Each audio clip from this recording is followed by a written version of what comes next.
iniciamos la segunda parte de la segunda jornada. Hola a todos.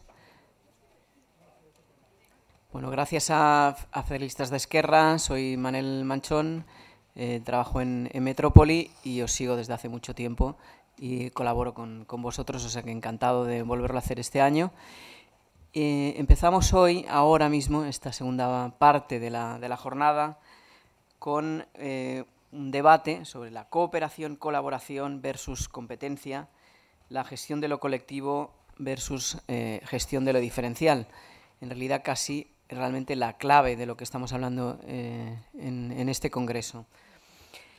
Y teníamos una primera ponencia y luego tendremos 3 comunicaciones que después explicaremos, pero la ponencia seguramente, como decía, pues entra dentro del meollo de la cuestión, que es tener una cultura federal, una cultura política donde lo federal se ponga en primer plano. Contamos con ello, con el título de esta ponencia, que es La construcción de una cultura federal, con Victoria Camps, catedrática emérita de la Universidad de Barcelona y consejera permanente del Consejo de Estado. Ya no. Fue. Y os dejo con ella y luego ya pasaremos a las 3 comunicaciones que las presentaremos y luego contaremos con el turno de preguntas y comentarios. Cuando quieras, Victoria, y gracias. Muchas gracias. Bueno, buen día, buenos días. Gracias por la confianza, por invitarme a defender esta ponencia, que tiene que ver, yo creo, no sé si con el meollo de la cuestión, pero yo creo que es básico, ¿no?, el defender una cultura federal. Antes José Tudela ha acabado diciendo que todo es falta de voluntad política. Yo creo que aquí lo importante es la palabra voluntad. Voluntad, hay que querer hacer algo para que cambie todo, ¿no? Y ese querer es una cuestión individual y colectiva, pero hay que tener en cuenta que es eso, individual y colectiva, y hay que saber combinar las dos cosas.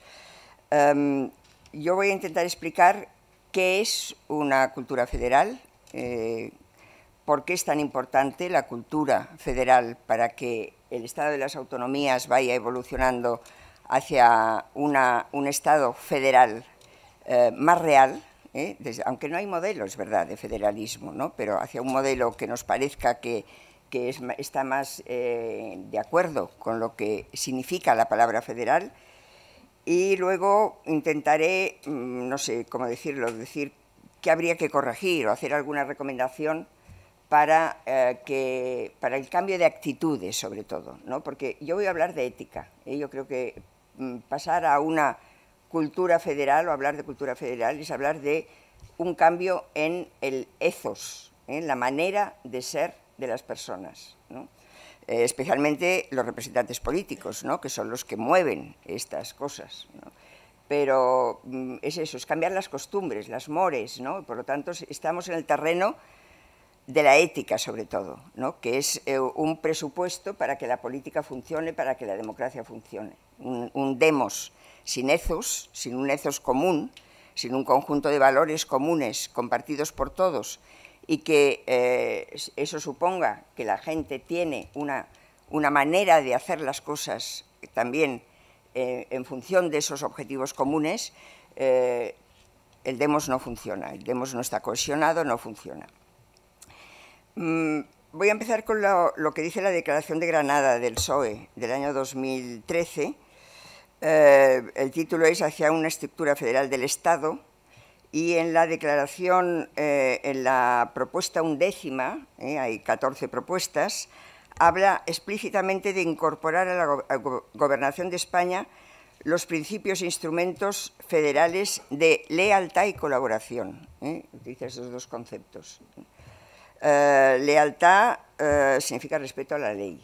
En ese contexto, la lealtad hay una legislación común y hay que respetarla y hay que intentar aplicarla bien, además.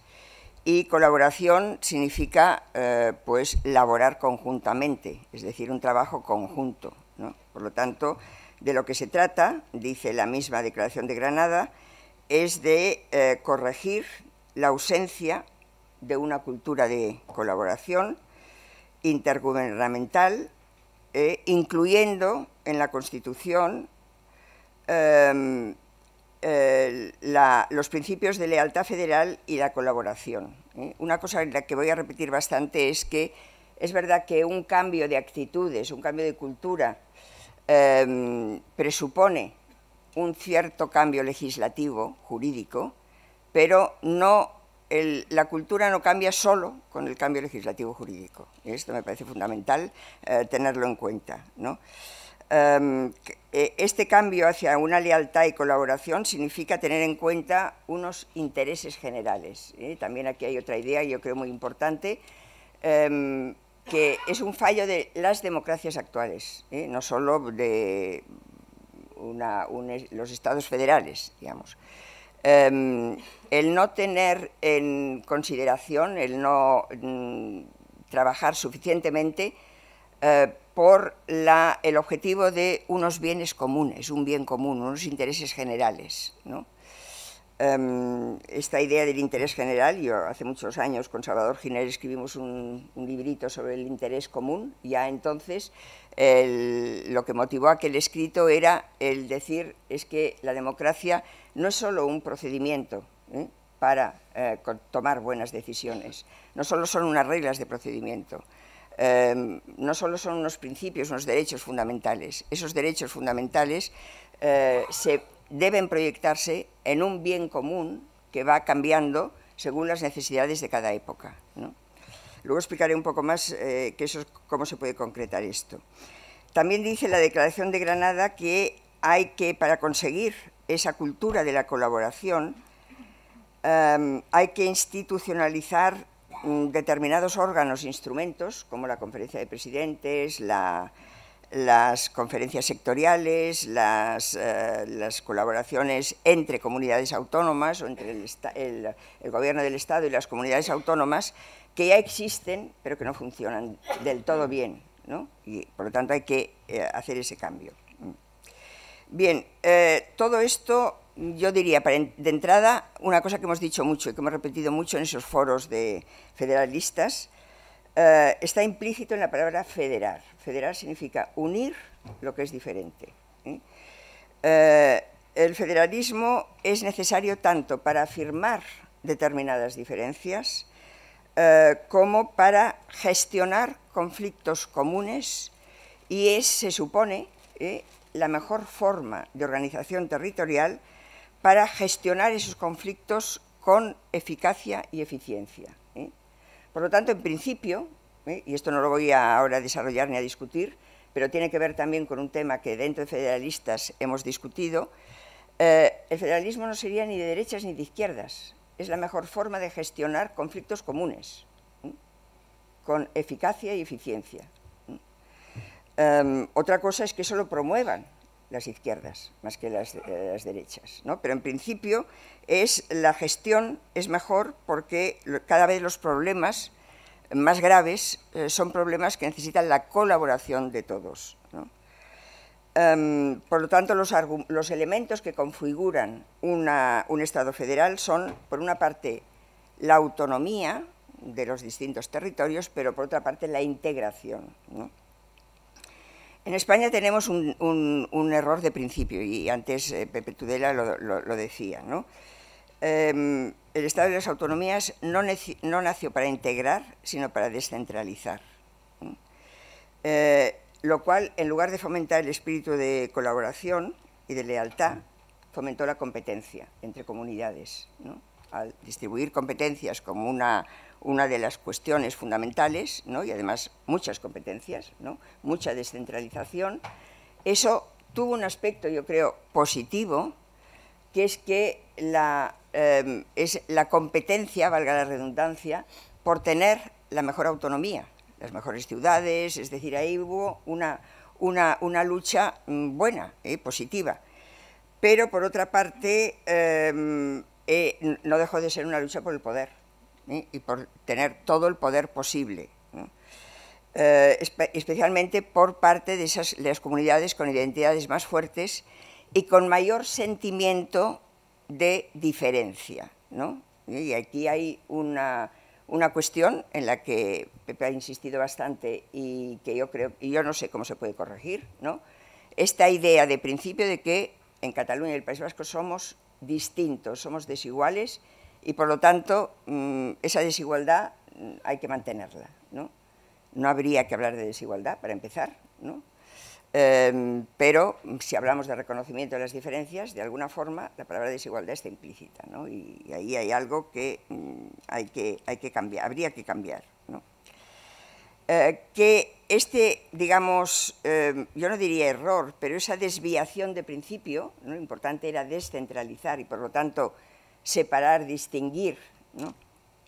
Y no unir, ha tenido la evolución que ha tenido, ¿no? Por parte sobre todo de las autonomías más históricas, ha habido un crecimiento excesivo del nacionalismo de ambas, ¿no?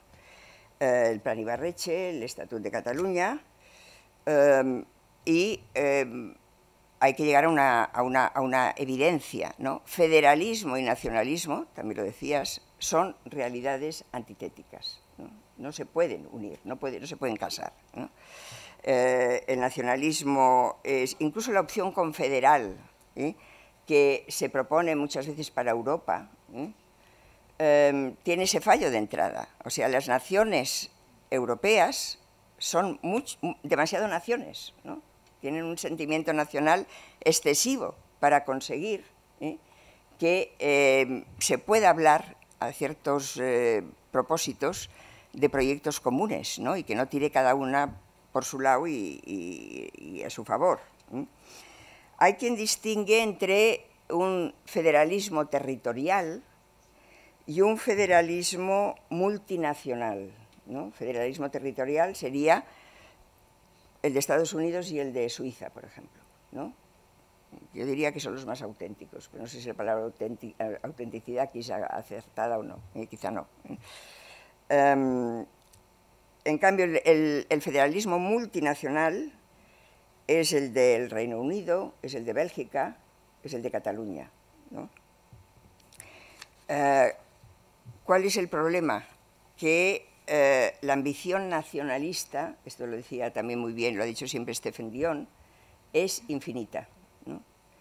Y si el federalismo es un método para solucionar conflictos con la mayor eficacia y eficiencia, en cambio el nacionalismo es un método para perpetuar los conflictos.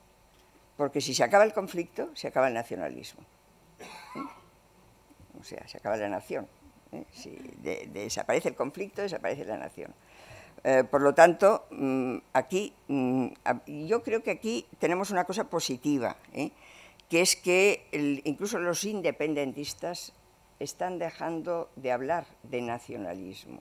El nacionalismo tiene mala prensa hoy, en todas partes. No lo tuvo en la época de la transición con respecto a los nacionalismos emergentes, digamos, ¿no? Que se reivindicaban contra el nacionalismo español. Pero ahora tiene mala prensa en todas partes, ¿no? Y por lo tanto no hablar de, por lo menos no utilizar la palabra, puede ser un paso adelante, un paso positivo. Respecto a este conflicto, a este tema, a esta cuestión, ¿no? De que tan difícil el conseguir una federación que una y no solo desintegre, ¿no? Y no solo descentralice, tenemos un ejemplo que fue bueno, que fue positivo, que fue la crisis de la pandemia. La crisis hizo patente las contingencias implícitas en todos la división territorial y la necesidad de una cooperación interterritorial con vistas a un bien común, que era la salud pública. O sea, a veces el bien común tiene un nombre muy concreto, muy claro. Intentar favorecer la salud pública era contrario a establecer relaciones bilaterales, incluso a entender la salud como un bien individual que el individuo debería procurarse por sí mismo y para sí mismo solo. Porque para proteger la salud individual había que proteger la salud colectiva. Es decir, todas las medidas, mascarillas, vacunación, confinamiento, si un individuo dejaba de hacerlo, estaba no perjudicándose solo a sí mismo, sino a toda la colectividad, ¿no? Por lo tanto, ahí la colaboración, al tener claro cuál era el bien común, y al tener esa urgencia, porque era algo que nos afectaba a la salud de todos, no había ni necesidad de hablar de colaboración. Empezaron a funcionar mejor los consejos interterritoriales, incluso se reunió la conferencia de presidentes, creo que más de una vez. Es decir, y en Europa sucedió lo mismo en época de pandemia. Con la crisis económica derivada de la pandemia, bueno, pues se mutualizó la deuda, por ejemplo, una cosa insólita que no había ocurrido nunca. Se hizo un fondo de gestión para ayudar a los estados a superar la crisis económica muy generoso, es decir, se vio la necesidad de colaborar y la necesidad de ver el problema como un problema común, como un problema que había que abordar cambiando las actitudes que se habían radicalizado desde antes. Ahora, en el momento, ejemplos como el de la pandemia hay muy pocos. Quizá la crisis ecológica, el cambio climático, tenga también algo parecido, ¿no? Porque también es algo que vemos que de una forma muy clara nos afecta a cada uno, ¿no? Y además, bueno, tiene, no sé por qué razón, afecta más a la sensibilidad, digamos, de las personas, a las emociones, a los sentimientos, ¿no? Pero, por ejemplo, temas como la financiación económica, la inmigración, por ejemplo, ¿no? Es un problema común, debería ser de interés común, pero, sin embargo, lo primero que dicen las partes es: esto no va con nosotros, esto no nos pertenece, esto es otra ley. Es decir, no hay lealtad tampoco en estas cuestiones. O sea, en el momento en que olvidamos o no sentimos, porque es un tema de sentimiento también, la vulnerabilidad colectiva, no nos damos cuenta de lo interdependientes que somos. Y por lo tanto no trabajamos esa interdependencia. Al contrario, lo que ha ocurrido desde la crisis sanitaria y económica es que ha crecido la polarización política, ha aumentado la polarización por muchas razones, ¿no? Que no puedo detallar aquí, que además se habla mucho de ellas. Pero en el caso de España, pues la polarización de los extremos es obvia, ¿no? Por una parte, los que solo hablan de la amenaza que supone el rompimiento de la unidad de España, España se rompe, y por otra parte, por la parte que no es federalista, porque la cultura federal no la tiene ni por el forro, ni sabe lo que es, ni la quiere tener, ¿no? España nos roba, es decir, todo aquello que sea no reconocer los privilegios, los derechos que tiene el territorio, es un robo y, por lo tanto, no hace falta ni discutirlo, ¿no? Por eso es tan importante el poner en su lugar qué significa reconstruir. No reconstruir, no, porque nunca ha estado construida. Es decir, construir una cultura común, una cultura de colaboración y de lealtad. Esto es lo que estaba un poco también en el espíritu de Pim Margall, cuando habla de una federación pactada, que dice que tiene que ser hija de la voluntad y no de la necesidad, ¿no? En política nada es necesario, todo es contingente, todo es convencional, ¿no? Hablar de unas tradiciones, unas esencias, unos derechos históricos, que son derechos porque han existido siempre, todo eso es metafísica pura. Yo soy una filósofa antimetafísica, o sea que nunca me ha gustado la metafísica. Lo importante es la voluntad de lo que se quiere construir, ¿no? Y la argumentación para que esa voluntad se extienda, ¿no? Esto está más en la idea de Rousseau, de una voluntad general, que no es la suma de voluntades individuales, es una voluntad que se crea y que hay que compartir, porque si no, no hay cohesión. Rousseau hablaba como de una religión civil, ¿no? Que había que crear para religar a las personas, ¿no? Entonces, bueno, lo dice también Stephen Dion cuando en el libro que escribió después de presentar y que se aprobara la Ley de la Claridad, en un libro titulado La política de la claridad, dice una cosa que yo creo que está muy bien, que es que lo que él se proponía era inculcar en los canadienses de Quebec el orgullo de ser federales. Es eso lo que hay que conseguir, ¿no? Ese tipo de orgullo, ¿no?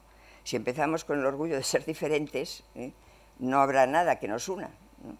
De ser catalanes, o de ser vascos, o de ser murcianos, o de ser aragoneses, o de ser lo que sea, ¿no?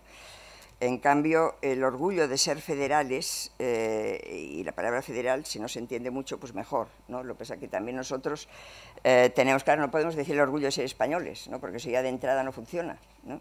Entonces, bueno, pero un cierto orgullo común, ¿no? De pertenecer al país al que se pertenece. Ahora digo, esto con la pandemia se produjo una situación favorable a este cambio, a este tipo de transformación de la manera de actuar y de sentir, pero no suele ocurrir con otras cuestiones y con otros temas que tenemos que solucionar y que son problemas comunes. Todo lo que sea reparto de competencias, modelos distintos de financiación, se ve como un modelo de suma cero, es decir, si me lo quitas a mí, si se lo das a otro, me lo quitas a mí, y no hay forma de proponerlo, de plantearlo, para que esto se entienda como un bien para todos, que es lo que habría que poder ver. Bueno, ¿qué habría que hacer para cambiar esta manera de pensar y de actuar, para cambiar las actitudes o el ethos? Es una cuestión que no tiene respuesta, es decir, no hay una fórmula, no hay una fórmula. Es como en ética, cómo conseguir que las personas sean virtuosas, ¿no? Es decir, en ética Aristóteles se plantea lo que es la virtud, en qué consiste la virtud, y cuando le dicen, ¿y esto cómo se hace?, ¿no?, ¿qué hay que hacer para ser virtuoso?, dice, miren a Pericles, que para él es el ejemplo del hombre virtuoso. ¿Esto quiere decir que todo el mundo tiene que ser igual a Pericles? No, porque cada persona está en una situación distinta, ¿no? Pero tiene que tener ese reconocimiento, tiene que ganarse esa admiración que para Aristóteles se ganó Pericles, ¿no? Claro, no hay una fórmula, Kant se encuentra con el mismo problema, ¿no? Kant se plantea, ¿cómo es posible que la razón pura sea práctica? Es decir, ¿cómo es posible que aquello que racionalmente vemos como lo que debe ser, que eso somos capaces de verlo, se convierta en la práctica en algo que funcione también? ¿Cómo es posible llevar la razón pura a la práctica? Y él lo deja como una pregunta que él no sabe contestar. No tenemos fórmulas, ¿no?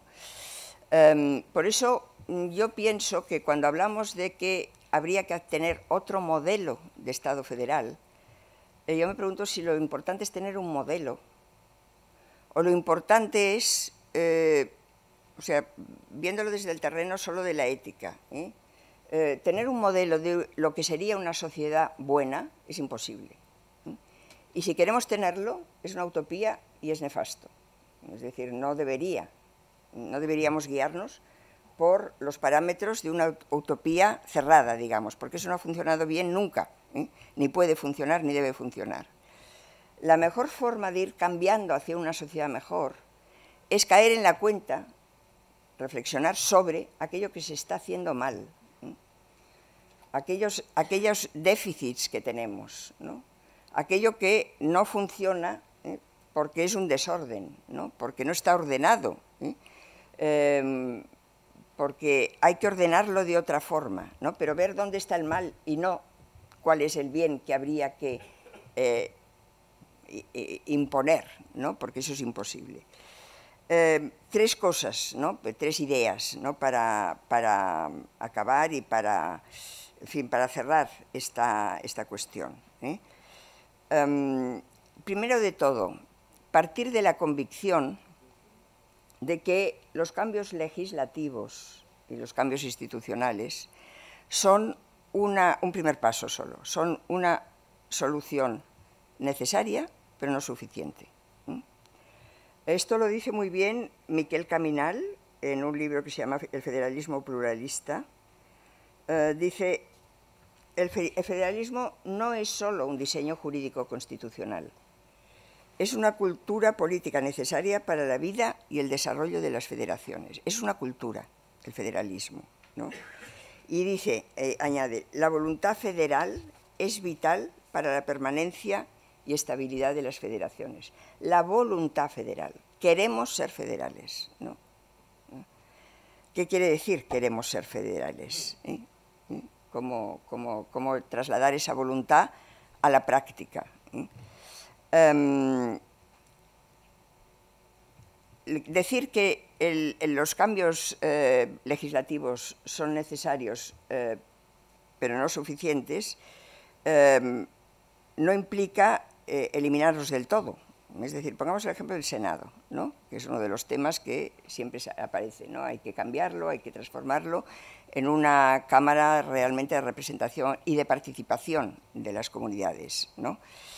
Pepe lo decía antes, ¿no?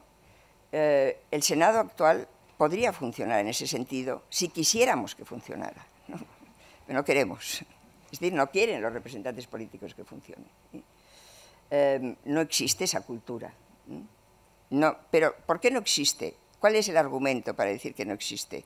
Que no es el momento, que no tal, que no habrá mayoría. Es decir, se buscan excusas para obviar la reflexión sobre cómo deberíamos abordarlo para que realmente fuera lo que debe ser, ¿no?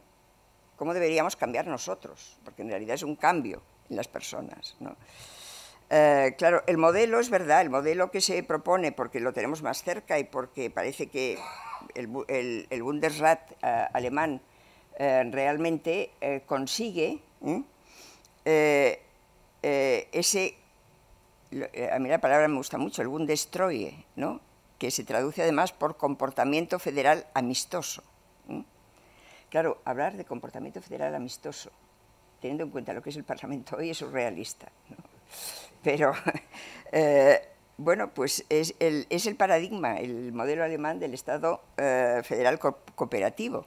Pero no porque las elecciones quizá de los senadores sean de otro tipo, porque la participación sea, bueno, haya unos organismos más efectivos de participación, por lo que sea, sino porque se lo han creído.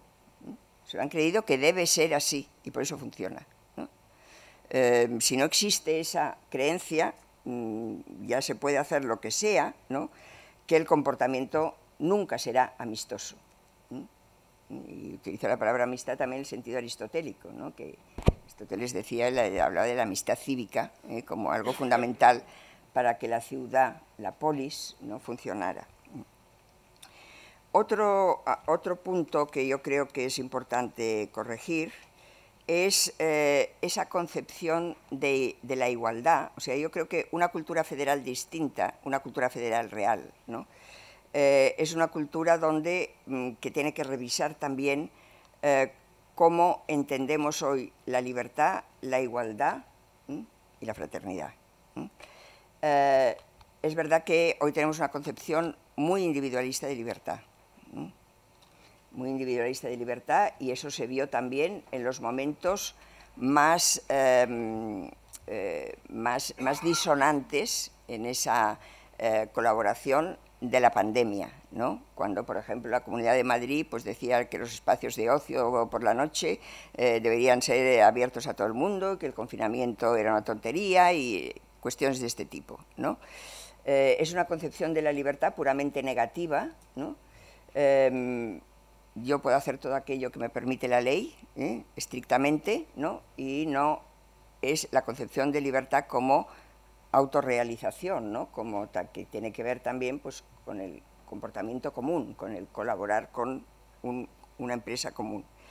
Pero sobre todo, en lo que más se ha desviado, y ahí sí que tienen una culpa las izquierdas, es en la concepción de la igualdad. La concepción de la igualdad ha dejado de ser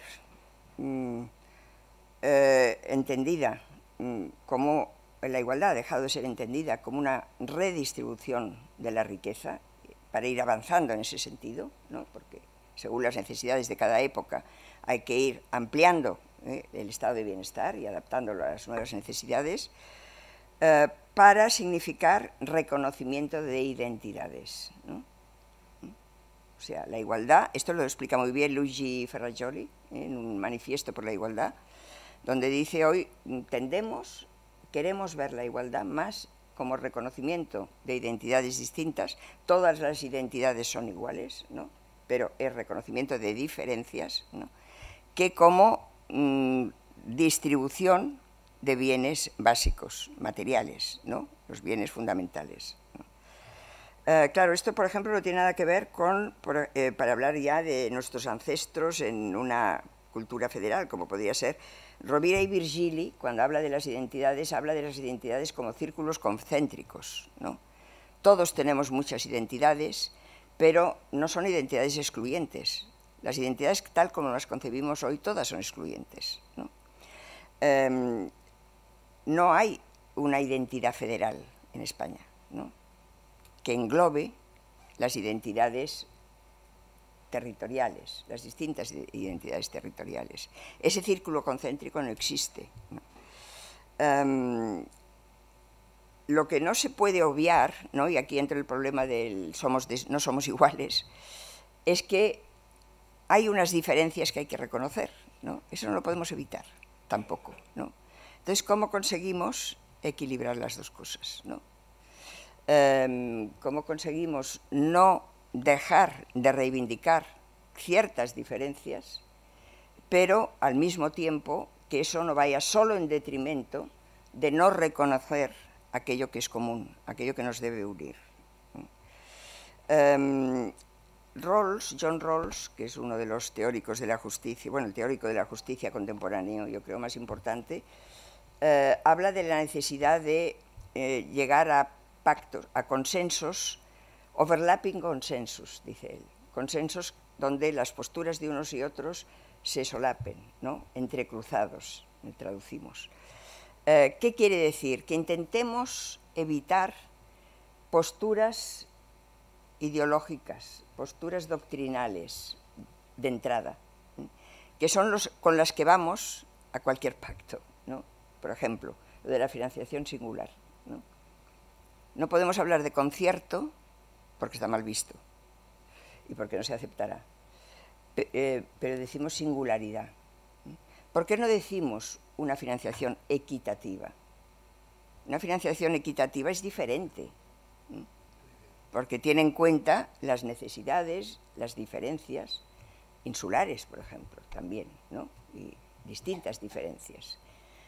Pero no es lo mismo que singular, ¿no? Singular es decir, nosotros somos distintos, por lo tanto, la nuestra será mejor, de alguna forma, ¿no?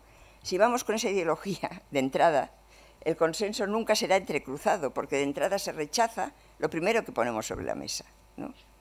Claro, eso es un trabajo, primero de lenguaje, muy importante, ¿no?, de ver con qué lenguaje vamos a los consensos, al intento de pactar, a la voluntad de pactar. Y luego el tercer punto, y con esto ya acabo, hay que hacerse cargo de que conseguir cambiar la cultura es cosa de todos, ¿eh? Es cosa sobre todo de, como solemos decir, voluntad política, porque es la clase política y son los representantes políticos los que más tienen que cambiar, porque son los que tiran del cambio, ¿no?, de este tipo de cambios. Y por lo tanto, son ellos los primeros que tienen que asumir que no están actuando como se actúa. Esto ha pasado en muchos otros terrenos, ¿eh? El feminismo, por ejemplo. El feminismo ha sido un cambio muy importante. Yo digo que es la revolución más importante del siglo XX. Ha habido un cambio legislativo brutal. La igualdad legislativa está conseguida, pero las costumbres no han cambiado del todo. Ayer hubo 4 mujeres asesinadas por violencia machista. Entonces, si no hay el cambio de costumbres, de ethos, si no se da ese cambio, la legislación no da más de sí, ¿no? Porque es que, para empezar, se aplica mal, se interpreta mal o no se aplica. Cuando Aristóteles otra vez hablaba de la debilidad de la voluntad, decía que el ácrata, cuando habla de la acrasia, decía, es como una ciudad que tiene leyes muy buenas, pero que no sirven de nada porque nadie las cumple. Pues eso es decir, podemos tener un ordenamiento territorial muy bien construido, pero que luego será tan inútil como el Senado actual, ¿no? Porque no sirve para hacer aquello que deberíamos hacer, porque no lo tenemos asumido como algo que hay que querer hacer, ¿no? Entonces, en ese sentido, eso es, he dicho antes, es recuperar los valores de la libertad y la igualdad, entendiéndolos mejor, pero también la fraternidad, ¿no? En Federalistas hemos dicho muchas veces una frase que me parece de Manuel Cruz, que decía que el federalismo es la forma política de la fraternidad, ¿no? La fraternidad ha sido el valor ignorado desde que se empezó a hablar de él, no los cristianos primeros, que a lo mejor en algún momento lo llevaron a cabo, pero desde la Ilustración la fraternidad desapareció, porque no hay forma política de inculcar la fraternidad, pero sin un sentimiento de fraternidad, de decir, todos venimos del mismo sitio y por lo tanto tenemos unos derechos comunes y por lo tanto tenemos unos objetivos comunes y en ese sentido nos tenemos que unir, cueste lo que cueste, la cosa no funciona, ¿no? Y eso es la cultura federal. Gracias.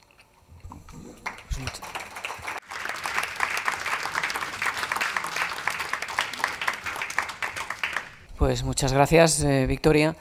Quería aprovechar antes justo de dar paso a las comunicaciones, que de lo que se está hablando, yo tengo la percepción de que faltan muchos foros de interlocución con el otro, que sería el nacionalismo que no quiere saber nada del federalismo.